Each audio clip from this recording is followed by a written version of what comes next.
퇴직하고 나니까 뭐 삼시기가 뜨고 영시기가 뜨고 우울증 걸립니다. 대한민국 아내분들만 그런 게 아니라 세계의 마누라들이 다 똑같다. 해책을 내가 세워야 돼요. 은퇴 남편 인기 1번, 요리 잘하는 남편, 건강한 남편, 싹싹한 남편, 집안일 잘 도와주는 남편, 그 안에 답이 없어요. 낮에는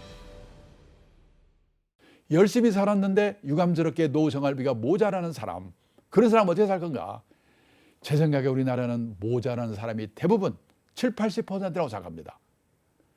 인생에서 재산이 제일 많을 때가 50대래요. 통계청 자료를 보니까 우리나라 50대 가구의 가구당 평균 총자산이 6억 4천. 빚이 있습니다. 부채 차입금 1억 7백. 빼면요 5억 3,400. 이게 순자산 자기자본입니다. 언뜻 생각하면 50대 후반에 재산이 5억 3,400 있으면 그럭저럭 먹고 살 수가 아닌가 이렇게 생각하시겠죠? 근데 문제는 5억 3,400 중에서 살고 있는 집값이 4억 9,500이에요. 얼마 남아요? 3,900 남잖아요. 아, 이걸로 30년, 40년을 어떻게 삽니까? 그러니까 3,900만 원 갖고 주식 사서 튀겨볼까 했다 빵으로 만들거나. 통합개미 난리셨잖아요. 아니면 집을 팔아 살아야 됩니다. 그러면요, 선진국 같으면 재산은 없더라도 최소 생활비 정도는 연금을 받아 생활하죠. 우리는 그럴 수 있는 분이 선생님, 공무원, 군인 일부밖에 없으니까 없잖아요. 보통 사람은 국민연금 하나 정도인데 저도 놀랐는데요. 우리나라 65세 이상 고령자 중에서 국민연금 나이 들어서 노령연금을 받는 분이 49%밖에 안 돼요. 더 문제는 월 수령액이 60만 원 미만이 77%. 껌값. 100만 원 이상 받는 사람은요 9%밖에 안 돼요. 퇴직연금? 작년에 퇴직연금 정기금액 300조 원을 가입자 수로 나눠보니까 1인당 평균 3,800만 원. 개인연금? 가입자도 많지 않지만 계좌 수로 나눠봤더니 계좌당 5천만 원. 두 개 다 받아봤자 2, 3년 지나면 다 없어져요. 남는 게 뭡니까? 팔랑치반제. 그 집이 내 노후에 도움이 될까? 지금요 일본 동경에 가면 신도시, 우리만 하면 분당, 일산 80년대까지만 해도 흥청흥청하던 신도시인데요. 저녁에 가보면 불안돈 아파트가 많아요. 비어 있어가지고. 지금 일본의 빈집이 3년 전에 846만 채라고 하더라고요. 우리나라 빈집? 3년 전에 우리나라도요 151만 채가 비어 있다고 하더라고요. 시골에 농가주택 비어 있는 거? 아니에요. 대도시 한복판에도 빈집이 있어요. 도청이 있던 자리가 도청이 딴 데도 옮겨가 버리면 빈집이 생겨요. 도움이 안 돼. 근데 신문에 텔레비에서는 노후가 편안하면 10억이냐 7억이냐. 저는 신문기자 만날 때마다 제발 좀 그런 것 좀 쓰지 마라. 우리나라 대부분이 그렇게 안 되는데 그런 기사를 보면 도움이 됩니까? 복통 터지고 초조하지요. 부동산 기획 사기. 책방에 가보면 재테크 광풍입니다. 2배로 튀기는 법, 3배로 튀기는 법. 아니 책 한 권 읽고 2배로 튀길 수 있으면 그 인생이 얼마나 간단하겠습니까? 그런 방법 없지요. 일본경제신문에 서울에 와서요 특파원으로 4년 동안 근무하고 간 일본의 신문기자가 있는데요. 이 친구가 지네 나라 돌아가면서 뭐라고 하냐면 한국에 와서 4년 동안 근무하면서 보니까 한국 사람들은 돈을 버는 방법, 그 사람을 자산 관리해서 입구 관리라고 표현했어요. 입구 관리에 대해서는 쌍부로 결심이다. 그런데 나이가 60이 돼서 번 돈이 모자란다? 그러면 그 사람은 부자 될 확률이 별로 없지요. 그럼 어떻게 되냐? 맞춰 사는 방법을 보여야 되죠. 또 운 좋게 부자가 됐다. 그러면 아름답게 사는 방법. 그 사람을 자산 관리해서 출구 관리라고 표현했어요. 한국 사람들은 입구 관리에 대해서는 무지하게 결심인데 출구 관리에 대해서는 집에서 가르치냐, 학교에서 가르치냐, 사회에서 가르치냐. 공부가 너무나 안 되어 있다. 생활비 모자라는 사람 많거든요. 어떡하냐? 할 수 없다. 나는 이제 생활비가 모자라니까 체면불구하고 허드렛 일이라도 해가지고 한 푼이라도 벌 방법이 없을까. 이 일을 찾지요. 제가 지금부터 48년 전입니다. 1975년인데요. 일본 동경 증권거래소 여기 가서 연수를 받았거든요. 그때 일본의 전체 인구 중에서 노인 비율이 8%였어요. 지금 우리나라 노인 비율 18%. 48년 전에 일본의 노인 비율이 지금 우리나라 노인 비율의 절반도 안 됐어요. 근데 지금 생각해 보니까 그때 일본의 노인들은 체면을 버리고 일할 준비가 되어 있었구나. 그때 제가 두 가지 광경을 목격했습니다. 하루는요, 동경증권거래소 지하에 주식이나 채권을 보관하는 창고가 있는데요. 그 앞을 견학하는데 머리가 허연 70은 넘어서 가던 노인들이 100명 정도 앉아가지고 주식을 세고 있어요.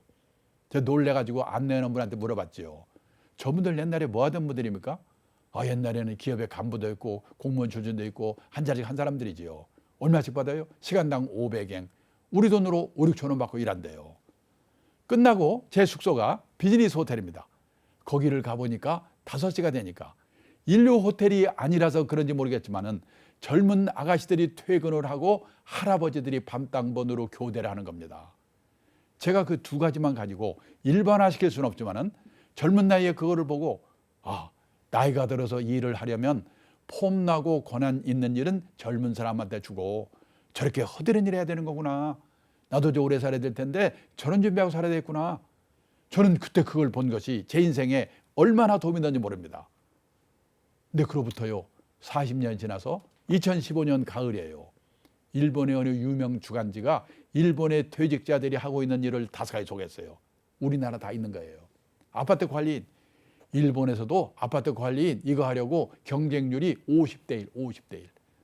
가사 대행 서비스, 가사 도우미거든요. 제 친구는 사장인데요. 그 딸이 대학 나오는데 40대 중반인데 애 둘을 키우느라고 회사를 퇴직했어요. 근데 애만 키운 게 아니라 틈틈이 시간을 내가지고 간호사 자격을 받을 수 있는 전문학교를 다녔어요. 대학 나온 애가 간호사 자격을 따로 받은 거예요. 근데 지금 일본에는 방문 개호라고 해가지고 개호는 우리말로 간병, 돌봄 이런 뜻이거든요. 경제력 있는 노인들이 혼자 아니면 둘이 사는 집에 가가지고 주사 넣어주고 건강 체크해주고 간단한 집안일 도와주고 그러는 일의 수요가 폭발적으로 늘고 있어요. 그거에서 돈 벌고 있어요. 사장 딸이고 대학 나왔는데. 중요한 거는 이런 일을 하는 사람을 우습게 보지 않고. 근데 그동안에 우리나라는요. 일도 없지만은 하고 싶어도 체면 남의 눈 때문에 어려웠거든요. 근데 요 몇 년 전부터 우리나라도 무섭게 바뀌고 있어요. 기사분이 60이 좀 넘은 분인데요. 외국 회사의 서울 사장을 했대요. 이분이 사장할 때는 기사 딸린 에쿠스 차에다가 부인은 사모님 소리 듣고 폼 잡고 다녔대요. 이분이 대단한 게 지사장을 끝내자마자 목표를 세웠는데 나는 3년 이내에 개인 택시 받을 자격을 갖자. 그러려면 영업용 택시를 3년 무사하고 운전해야 된대요. 그때 그분이 1년 8개월이 됐다고 하더라고요. 이렇게 살다 보니까 60이 돼서 먹고 살 걱정이 격배됐다? 유감스럽게도 그런 분은 20, 30%밖에 안 돼요. 그러면 그분들은 퇴직도 했고 먹고 살 걱정도 없으니까 놀고 먹으면 되는가? 아닙니다. 도시에 사는 사람일수록 퇴직하고 소일거리가 없어서 미쳐요. 요즘 서울 시내 인류 호텔에 헬스클럽 한번 가보면은 왕년에 장관, 차관, 사장했던 사람 다 모여 있어요. 거기서 오전 시간 때우고 오후에 커피숍에서. 얼마 전에 정부 고관에 했던 제 친구가 저녁 먹다 뭐라고 하냐면요. 자기는 아침에 잠에서 깨면 침대에서 내려오기 전에 오늘은 뭐 할까? 그 생각부터 해놓고 그때 내려온대요. 하루 이틀도 아니고 30년, 40년 그래 살아보세요. 환장합니다. 그래서 선진국에서는 퇴직하고 먹고 살 걱정이 없는 사람 뭐냐? 취미활동 절반, 봉사활동 절반이면서 약간의 용돈벌이 하는 일. 지금 우리도 그런 세상으로 가고 있거든요. 나는 뭘 가지고 해볼까? 우리가 인생을 살아가면서 정년을 3번 맞이한다고 합니다. 첫 번째가 고용정년, 보통 회사 55세인가요? 근데 아직도 몸이 쌩쌩해. 그래서 허드렛 일이라도 자원봉사활동이라도 자기가 정해서 하는 일의 정년이 있습니다. 그 마지막으로 하나님이 불러가는 정년, 인생 정년이지요. 고용정년, 일의 정년, 인생 정년, 이 3번의 정년을 어떻게 맞이할 것인가. 이런 준비라고 사는 게 재테크보다 훨씬 더 중요하지 않을까. 우리가 지난 시간에 말씀드렸죠. 노후의 3대 불안이 뭐냐. 첫째가 돈, 둘째가 건강, 셋째가 외로움. 돈, 건강, 외로움, 이 3대 불안을 해소하는 최선의 방법이 돈이 되는 일이든 취미활동이든 자원봉사활동이든 소일거리가 있어야 된다. 그래서 여기까지 결론은요. 가장 확실한 노후 대비는 재테크가 아니고 평생 현역이다. 돈 있으면 있는 대로, 없으면 없는 대로. 제가 어느 강의장에서 이 말을 끝냈더니요. 한 남자분이 벌떡 일어나더니 아니 왜 남자들한테만 일하라고 난립니까? 점심때 시내 음식점에 한번 가보세요. 맛있는 거 여자들이 다 먹고 있고 헬스클럽 한번 가보세요. 땀 뻘뻘 운동하는 여자들인데 왜 남자들한테만 자기 마누라 자기가 해 제가 어떡하라는 거예요. 사실 요즘에요. 퇴직한 분들이 퇴직하고 나니까 뭐 삼식이가 떴고 영식이가 떴고 그런 말 들으면 뿔 따고 나죠. 우울증 걸립니다. 근데 그것도 생각을 하나만 바꾸는 게 되는 게 뭐냐면 다들 내 아내만 나한테 그러는 것 같죠?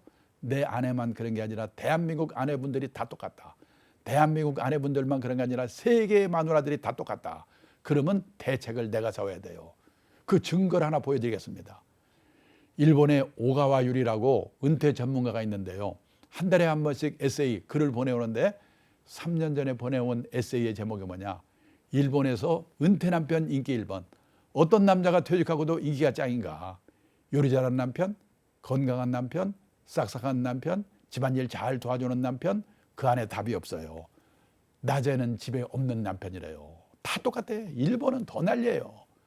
많은 사람들이 요리는 중국 요리가 최고고 마누라는 싹싹한 일본 마누라가 최고라고 침을 흘리는데 천만의 말씀입니다.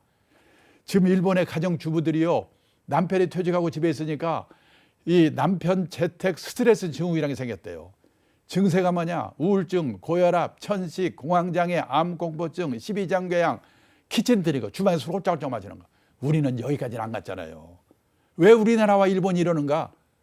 우리나라와 일본은 남편이 현역을 있는 동안은 남편의 세계와 아내의 세계가 분단된 세계에 살고 있는 거예요. 그다 퇴직하고 30년 만에 만나니까 헷갈리는 거예요. 미국은 커플 문화, 젊을 때부터 꼭 같이 움직이거든요. 그렇기 때문에 남자분들은 이거를 잘 생각해보고 노후의 화목을 위해서 내가 어떻게 해야 되는가. 소일거리를 가져야 돼요. 70대는 뭐냐면요. 이로운 경제 채널 EBC